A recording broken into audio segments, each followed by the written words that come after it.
السلام علیکم and welcome to بیت۔ وہ عالم اسلام کا ایک نایاب اور نامور سلطان تھا۔ وہ ان گنت زبانوں پر عبور رکھتا تھا،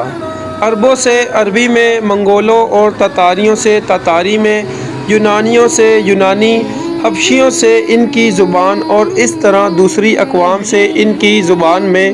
گفتگو کرنے کی مہارت رکھتا تھا۔ سلطان بننے سے پہلے وہ جگہ جگہ ایک غلام کی حیثیت سے دھکے کھاتا پھرتا تھا، لہٰذا اس نے اس دوران میں مختلف زبانوں میں مہارت حاصل کر لی تھی۔ وقت کی آنکھ نے اسے کبھی ایک گڈریے کی صورت میں دشت قپچاق میں بھیڑ بکریاں چراتے ہوئے دیکھا، آسمان نے اسے کبھی دمشق شہر میں بردہ فروشوں کی منڈی میں ایک غلام کی حیثیت سے بکتے بھی دیکھا تھا۔ کبھی اس نے دمشق اور مصر کے امراء کی نوکری اور چاکری کرتے ہوئے وقت گزارا، اور کبھی رزم گاہ میں ایک صف شکن لشکری کے سنگ میں بھی دیکھا گیا، اور کبھی وقت کی تیز آنکھ نے اسے اسلامی لشکر کے سالار اعلیٰ کی حیثیت سے بھی دیکھا۔ مشہور امریکی مورخ ہیرلڈم اس کے متعلق لکھتا ہے، اسے اپنے سوا کسی پر اعتبار نہ تھا، اسی لیے وہ بھیس بدل کر خود گشت لگاتا اور اپنے لیے خود ہی دشمنوں کی مخبری کرتا تھا۔ وہ اپنے ہم پلہ ہم نوالہ ساتھیوں کو چھوڑ کر تنہا نکل جاتا، کبھی اسے مصر میں دیکھا جاتا اور کبھی وہ دوسرے دن فلسطین میں نمودار ہوتا۔ 4 دن بعد لوگ اسے عرب کے ریگزاروں میں دیکھتے اور اس کے چند دن بعد وہ خانہ بدوشوں کی سی تیز رفتاری کسی دوسری جگہ لوگوں کو دکھائی دیتا۔ جن دنوں وہ عالم اسلام کا سلطان بنا، ان دنوں منگولوں نے مسلمانوں پر حملہ آور ہو کر ان کے بیشتر علاقوں کو تباہ و برباد کر دیا تھا،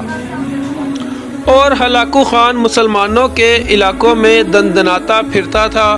ایک بار ایک منگول مغنی کے بھیس میں وہ اکیلا اور تنہا ہلاکو کی سلطنت میں داخل ہوا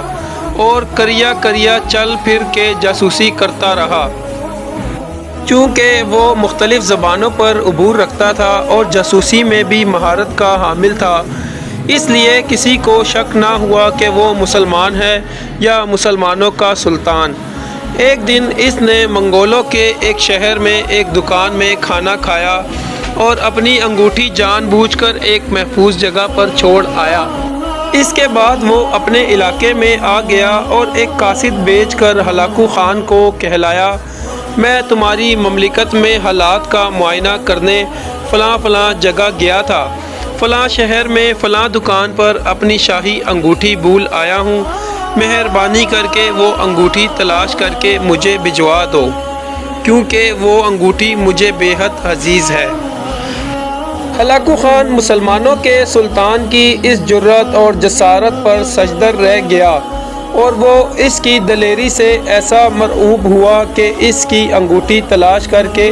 اس کی طرف بھجوا دی۔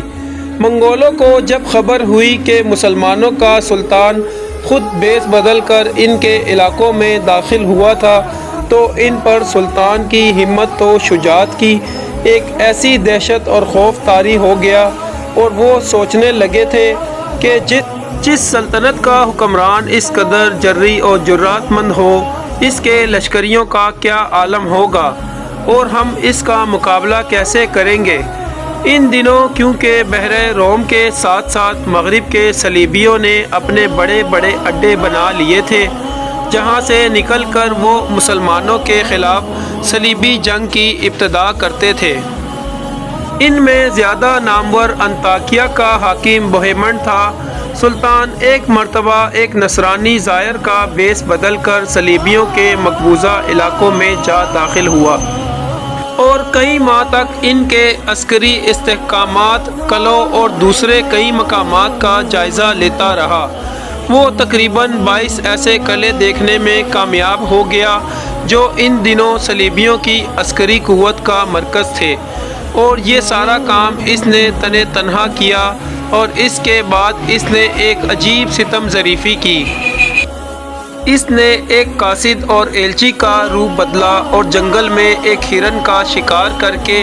وہ ہرن لے کر انطاکیہ کے بادشاہ بوہیمنڈ کے دربار میں جا حاضر ہوا اور اسے وہ شکار پیش کر کے کہنے لگا، الملک الظاہر عالیجا، مجھے مصر کے سلطان نے بھیجا ہے۔ پتہ چلا ہے کیونکہ آپ شکار کا بہت شوق رکھتے ہیں اور ان دنوں شکار کے قابل نہیں، لہٰذا انہوں نے یہ تازہ شکار بطور ہدیہ بھیجا ہے، اسے قبول فرمائیے۔ میرے آقا آپ کے شکر گزار ہوں گے۔ سلطان جب گفتگو کرنے اور شمار بادشاہ انطاکیہ کے حوالے کرنے کے بعد وہاں سے نکل گیا تو چند دن بعد انطاکیہ کے بادشاہ پر کسی نے انکشاف کیا کہ جو شخص تمہارے پاس ہرن کا شکار لے کر آیا تھا وہ مسلمانوں کا سلطان ہی تھا۔ اس انکشاف پر نصرانیوں کے بادشاہ بوہیمنڈ پر خوف اور لرزہ طاری ہو گیا تھا۔ ایسے ناقابل یقین مارکے سر انجام دینے والے عین الجالوت پر پہلی بار منگولوں کو عبرتناک شکست دے کر مسلمانوں پر اپنی دہشت کا سکہ جمانے والے منگولوں کو سر بازار گھما کر ذلت و رسوائی عطا کر کے مسلمانوں کے قلوب سے منگولوں کا خوف اور دہشت کا غلبہ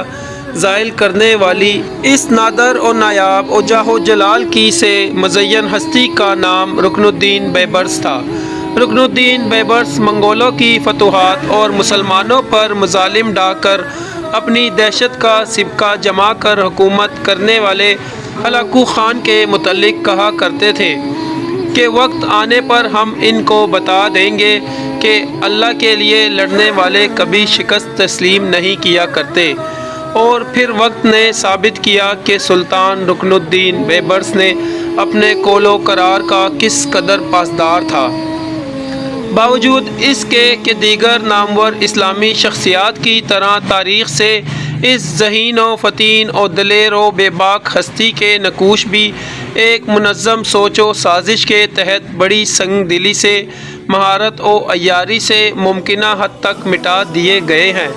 لیکن کچھ مدہم نقوش ابھی بھی سلامت ہیں۔ ہم امید کرتے ہیں کہ ہماری آج کی ویڈیو آپ کے لیے معلوماتی رہی ہوگی۔ مزید ایسی ہی انفارمیٹیو ویڈیوز دیکھنے کے لیے چینل کو لائک اینڈ سبسکرائب کے بٹن کو ہٹ کر دیں تاکہ ہر آنے والی نئی ویڈیو کی بروقت نوٹیفیکیشن آپ کو ملتی رہے۔